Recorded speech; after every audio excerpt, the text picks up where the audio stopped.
Oke, selamat siang rekan-rekan Okta Trader sekalian. Kembali lagi bersama saya Aldo di podcast Okta Investama Berjangka. Dan tentu saja saya tidak sendiri, saya bersama Bapak Radityo Setio Wibowo. Ya, selamat siang. Oke Pak, jadi pada podcast kali ini kita akan membahas topik yang cukup menarik, yaitu strategi ampuh 100% untuk rugi di trading forex dan emas. 100%. 100% rugi Pak. Iya, 100% rugi. Ini topik yang lumayan menarik karena saya melihat kalau trading forex itu kan ada ketidakpastian, bisa rugi, bisa untung. Nah, tapi saya melihat kebanyakan trader-trader ini kebanyakan masih rugi gitu. Nah, saya jadi merasa ingin tahu apa sih strategi yang bikin orang-orang ini pada rugi, yang 100% pasti rugi. Gimana Pak? Menurut pengalaman Bapak? Ya. Dasar pemikirannya sebenarnya kenapa orang bisa rugi karena memang kurangnya kemampuan dalam melakukan transaksi gitu ya. Gitu. Baik itu kemampuan dari sisi pengetahuan tentang produk dan risikonya, kemudian adanya risiko dari sisi platform sendiri, dan adanya risiko dari sisi product knowledge terkait dengan bagaimana mekanisme menganalisa data-data baik itu secara teknikal, fundamental, kemudian dari sisi risk manajemennya itu yang belum banyak diketahui oleh para pelaku pasarnya begitu. Nah, latar belakang terbesarnya kenapa banyak orang transaksi kemudian rugi yaitu tadi banyak masyarakat di Indonesia ini yang menginginkan satu pendapatan besar dengan cara yang instan, ya kan, kemudian hasilnya yang luar biasa. Nah, karakter itu yang mungkin banyak melekat pada masyarakat investor di Indonesia, yang mana mereka dengar tentang memang ada sebuah peluang yang ada di pasar berjangka terkait dengan fluktuasi pergerakan harga emas maupun di pasar foreign exchange gitu ya, yang gampang sekali dilakukannya, yang kemudian banyak orang FOMO gitu ya, ikut-ikutan gitu, yang kemudian tanpa membekali diri dengan kemampuan yang baik gitu dari sisi segala macamnya tadi, dari sisi product knowledge-nya, kemudian dari sisi platformnya, kemudian dari sisi analisa teknikal, fundamental, manajemen risiko, yang pada prinsipnya sebenarnya itu nggak bisa dipelajari secara instan. Kayak gitu. Oh, jadi yang pertama ini berarti dari masyarakat yang notabene orang-orang baru yang awam di dunia investasi berjangka ini, tapi mereka melihat peluang gitu ya Pak? Betul. Karena peluang yang menurut mereka ini besar, jadi mereka langsung masuk aja tanpa memperdalam dulu pengetahuan tentang. Exactly begitu. Prinsip dasarnya seperti itu. Apalagi sekarang ini kalau kita perhatikan di media digital gitu ya, banyak orang yang menyajikan konten-konten pendek begitu berkenaan dengan strategi 3 menit belajar trading bisa profit gitu. Oh iya, Atau 5 memang. menit belajar trading bisa profit gitu ya. 5 menit analisa bisa sekian persen, nah kayak gitu. Nah, konsep-konsep dasar yang seperti itu tuh yang pada prinsipnya menurut saya memang pada kondisi-kondisi tertentu dari sisi analisanya bisa memberikan satu dampak yang seperti itu gitu ya, tapi itu tidak akan bisa memberikan satu dampak secara signifikan yang sifatnya jangka panjang kayak gitu. Nah, oleh sebab itu kita melihat bahwa seharusnya untuk bisa melakukan satu proses analisa secara benar, kemudian bisa menjadikan industri berjangka ini menjadi sebuah sumber pendapatan yang stabil buat para trader ya. Sebaiknya saran saya sih melakukan satu proses edukasi yang benar gitu. Jadi ada dasarnya, kemudian mengetahui seluk-beluknya, kemudian memahami bagaimana mekanisme perdagangan pasarnya, kemudian bisa mengendalikan resikonya, itu yang harus dipelajari secara dalam gitu. Jadi nggak bisa semuanya itu dilakukan secara instan gitu.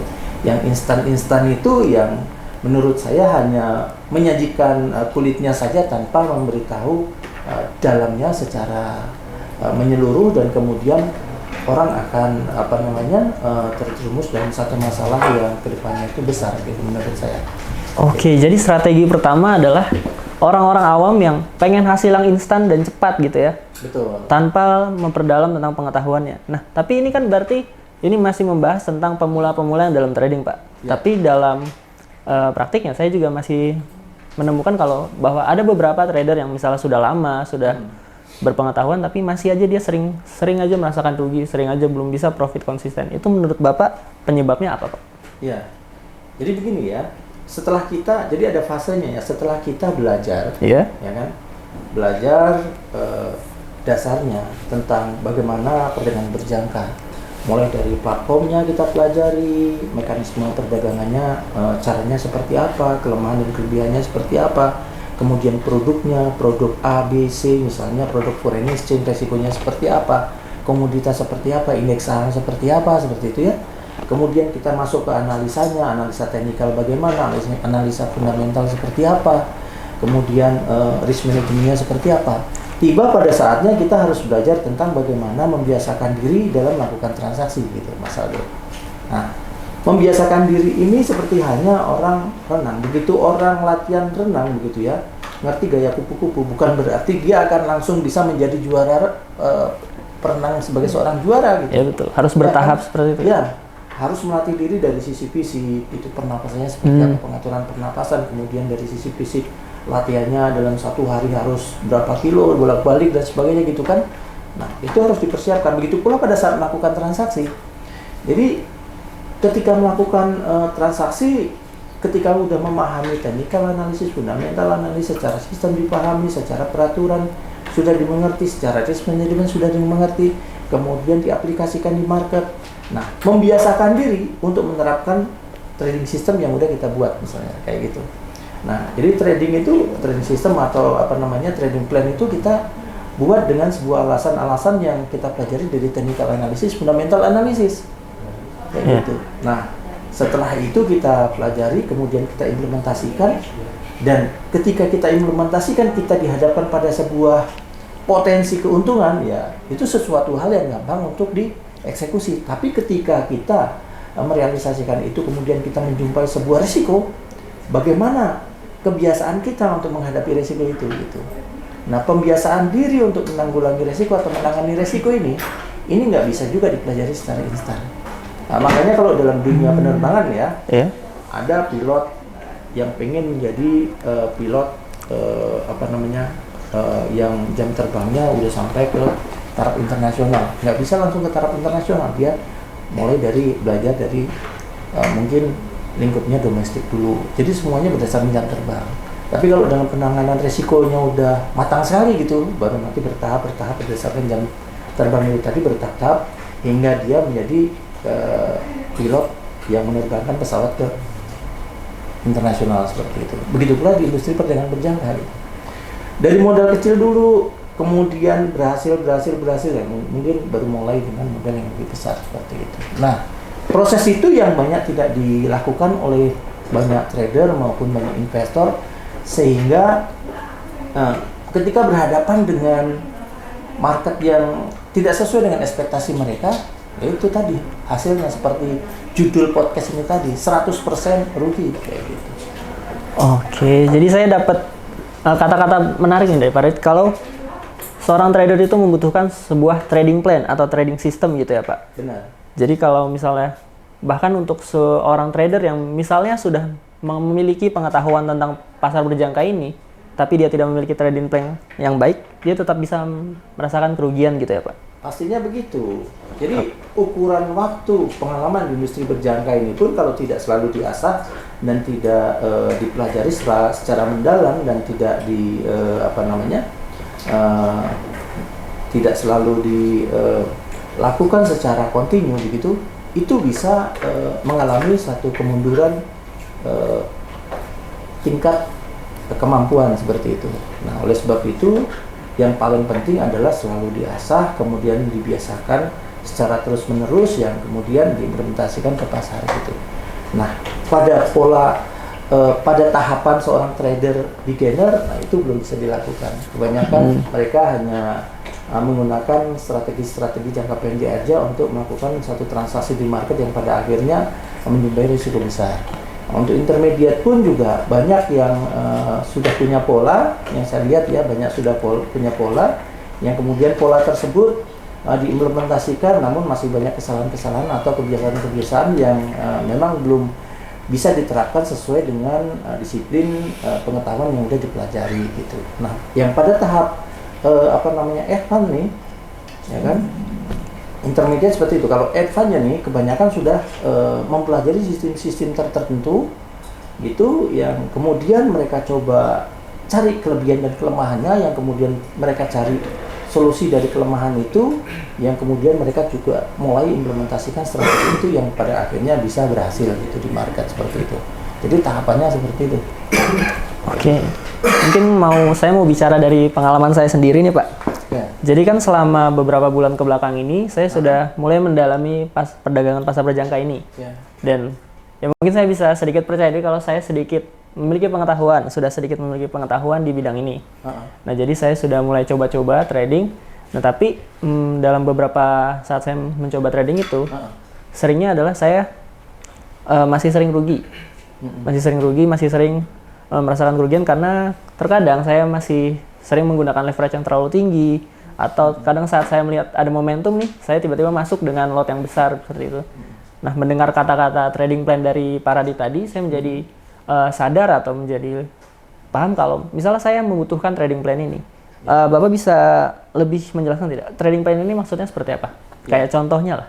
Ya, jadi kan gini, orang belajar sebelum trading, orang harus belajar tentang macam-macam hal yang udah kita bahas tadi gitu kan.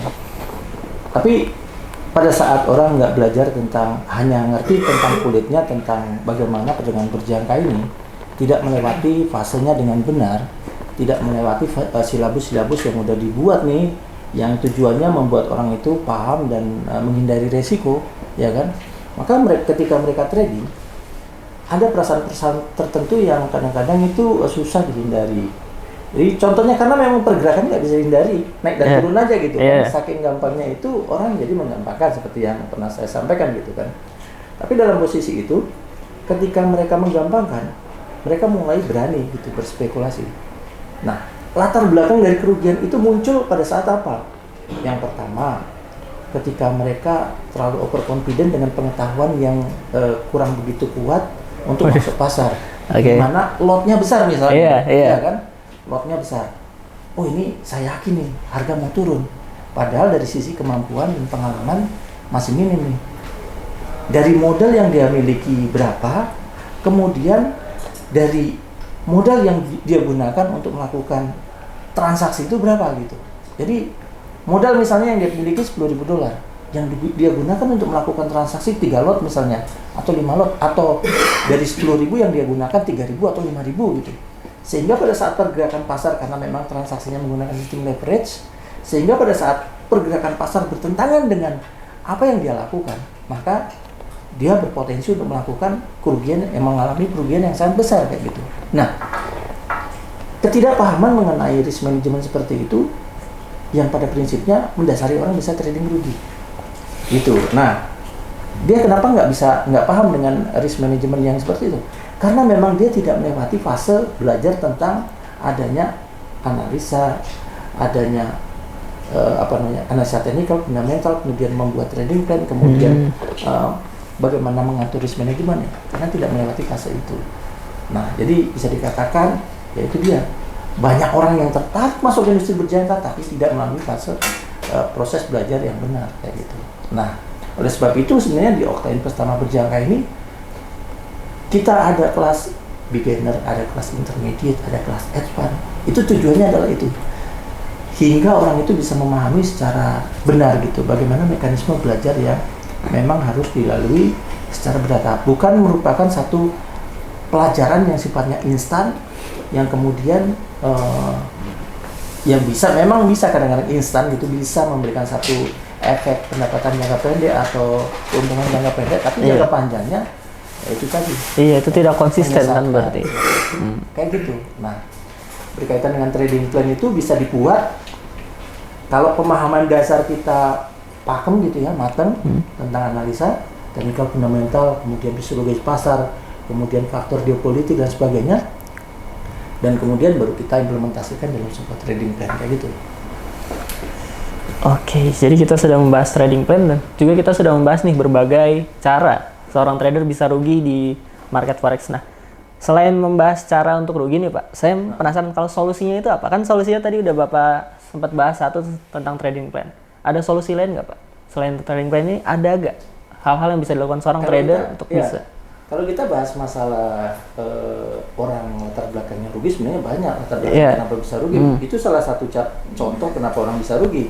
Salah satu contoh misalnya banyak orang banyak orang ikut-ikutan. Ada satu strategi trading namanya scalping misalnya. Scalping banyak yang untung dari strategi scalping, tapi banyak juga yang rugi dari strategi scalping. Kenapa?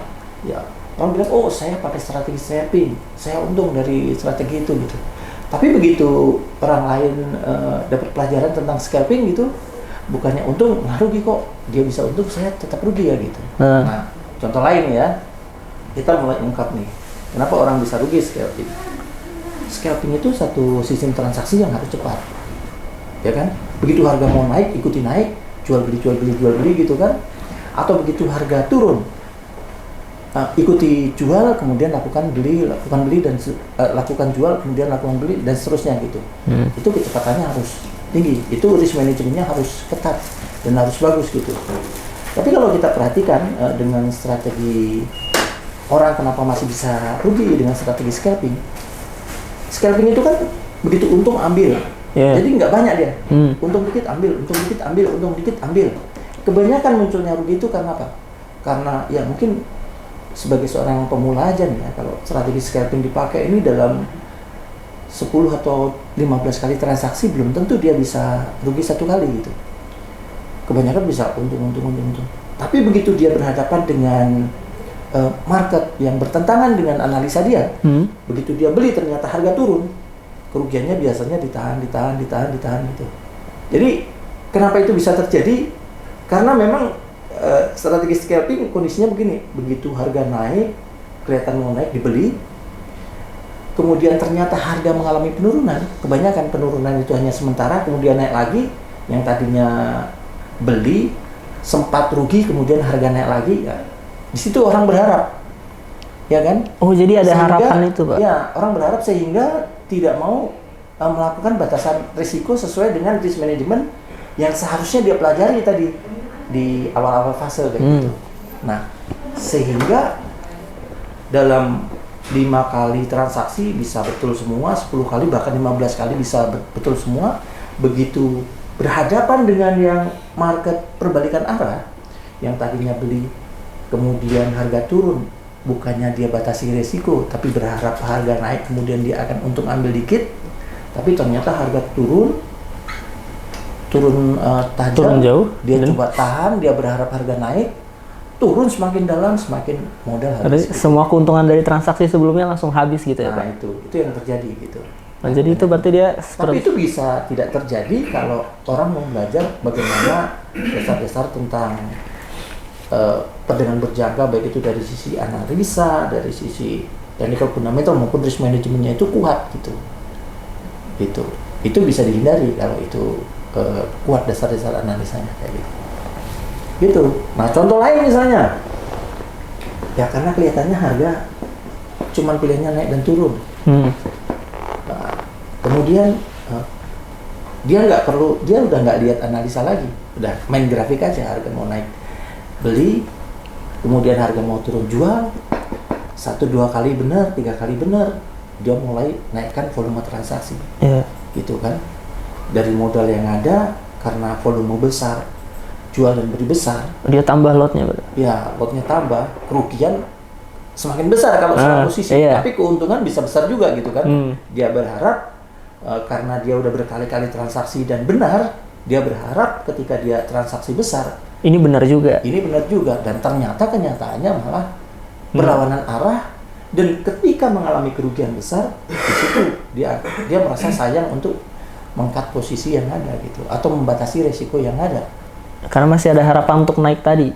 Karena dia berharap harga akan sesuai prediksi dia kayak gitu. Dan bahkan ada juga yang rugi ketika dia masuk posisi, dia udah bikin trading plan nih. Dia udah masuk posisi, beli sesuai dengan plan yang ada, ternyata harga berbalik arah. Kemudian dia cut posisinya. Kemudian ternyata ketika dia cut dan dia lakukan sell posisi, harga malah naik lagi, nggak sesuai prediksi dia gitu. semakin dia transaksi, semakin dia emosi, semakin dia mengalami kerugian yang makin besar, nggak mau berhenti. Ada juga yang kayak gitu model kerugian dari latar belakang transaksinya kayak gitu. Nah, oleh sebab itu juga bisa dihindari sebenarnya kalau kita pelajari risk management yang ada. Karena dalam risk management itu bukan hanya tentang bagaimana membatasi resiko, tapi memilih produk yang beresiko mana, produk yang tidak beresiko mana, produk yang resikonya kecil mana, itu juga diajarkan di sana gitu. Bahkan mengatur tentang money management supaya walaupun dalam kondisi yang paling buruk pun kita terhindar dari resiko pun ada gitu. Bisa dipelajari dalam risk management itu gitu. Nah, itu latar belakang kenapa trading bisa mengalami kerugian yang signifikan kayak gitu.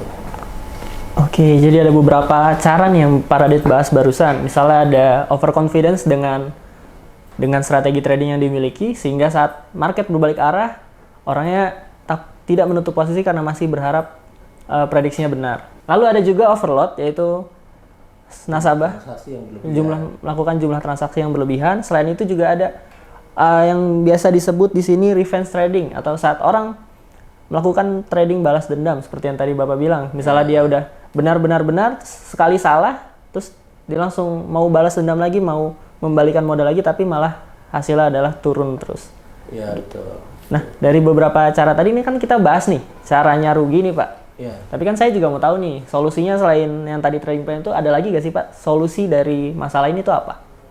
Solusinya harus belajar gitu, ikuti mekanisme yang ada. Kalau memang kita mau serius menjadikan trading dalam berjangka ini sebagai sumber pendapatan kita, ya kan, tidak ada yang instan untuk kita dapatkan, kayak gitu. Belajarlah secara benar, pelajari itu sistemnya seperti apa, trading regulationnya seperti apa, kemudian dari sisi produknya itu resiko produknya itu seperti apa, analisa pelajari secara benar. Fundamental maupun teknikal pelajari secara benar. Yang paling penting yang harus dipelajari secara benar itu adalah risk manajemennya, seperti itu, kayak gitu. Nah, dengan adanya pembelajaran seperti itu, kemudian implementasi di market gitu, baik itu melalui demo akun dulu pertama gitu kan, kemudian baru rel akun. Harapannya kebiasaan-kebiasaan terkait dengan bagaimana membatasi resiko, itu sudah menjadi satu kebiasaan yang memang sudah sering dilakukan dan mahir, seperti itu, kayak gitu. Itu baru bisa menghindari potensi adanya kerugian yang besar pada saat masuk di pasar gitu. Nah, solusi paling ekstrim sendiri ini salah satu contoh risk management yang bisa diterapkan ya. Satu contohnya pakai sistem manajemen money management misalnya. Nah, money management ini contohnya gini. Sekarang minyak harganya di berapa? Crude oil. Crude oil kan ada di sekitar 65 dolar ya. Iya, 65. Ya, 65-66 dolar ya. Taruhlah 65 dolar gitu kan. Nah, 65 dolar kalau kita beli satu lot, turun ke 64 dolar, maka kita rugi kan, satu poinnya kan dia 10 dolar. Jadi kalau dari 65 turun ke 64, kita rugi 1000 dolar. Ya kan? Iya. Mungkin nggak harga minyak nggak nol? Kan nggak mungkin, harga pokok produksinya di atas 30 dolar per barel, ya kan? Iya. Jadi kalau turun dari 65 ke 0, itu kan kalau dari 65 ke 64 kita 1000 dolar ruginya. Dari 65 ke 0, artinya 65.000 dolar bisa menjamin bahwa uang kita akan kuat untuk menahan posisi sampai harga ke 0, walaupun itu tidak mungkin. Iya, paham. Ya kan, itu strategi money management yang tangguh tuh. Dalam kondisi apapun, walaupun harga mau naik mau turun, kondisinya seperti apa, kita akan bisa terlewati dari badai gitu. Nah, kalau misalnya kita nggak punya nih uang 65.000 untuk nahan posisi sampai 0, jadi strateginya turun banyak beli, turun banyak beli, turun banyak beli, kan strateginya beli ya. Seburuk-buruknya ternyata harga turun terus, 65.000 itu bisa menahan sampai posisi 0 lagi, dan walaupun itu nggak mungkin, suatu saat harganya akan naik. Jadi strateginya seperti trading saham. Kalau kita nggak punya 65.000 nih, pakai sistem transaksi mini lot. Iya. Jadi dengan lot kecil seperti itu ya? Iya. Pakai 0,1 lot nih. 0,1 lot dari 65 hingga 0 itu cuma butuh 600. $6.500. $6.500 kalau dari 10.000 ya setara dengan 65 juta. Itu udah aman. Transaksinya selalu aja 0,1. Turun harga minyak, turun banyak beli. 0,1 target 100 poin misalnya. 100 poin artinya $100. Ya selalu dengan strategi seperti itu. Kalau nggak punya juga nih 65 juta ya kan, atau $6.500. Ya, produk multilateral kita bisa transaksi sampai 0,01 lot. Yang notabene cukup dengan 6,5 juta bisa pakai strategi money management yang seperti itu. Gitu. Kalau nggak punya juga nih 6,5 juta, nah, menurut saya kalau Anda baru pemula gitu ya, lebih baik kumpulkan dulu uang Anda sampai cukup dulu, baru transaksi dengan strategi seperti itu. Kayak gitu. Karena bagaimanapun transaksi berjangka ada risikonya. Jangan sampai transaksi dengan menggunakan uang panas gitu yang dipakai untuk misalnya operasional sehari-hari dan sebagainya, sehingga sangat berpengaruh pada faktor psikologis gitu. Nah, industri berjangka ini kalau kita mau pelajari secara detail sebenarnya dari sisi resikonya sangat bisa dikendalikan.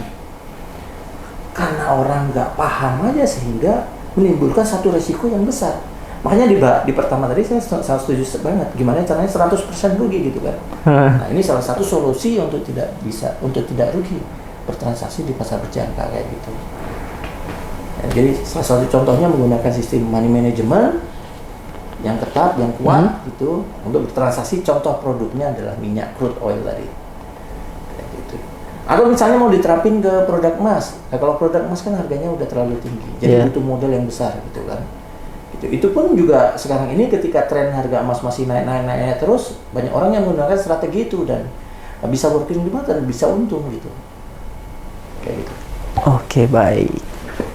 Jadi begitu dari pembicaraan hari ini, saya bisa mendapat banyak sekali informasi dari Pak Radit tentang cara seorang trader bisa rugi di market dan juga bisa mendapatkan solusi dari hal itu, dari trading plan, dari money management dan strategi yang ada.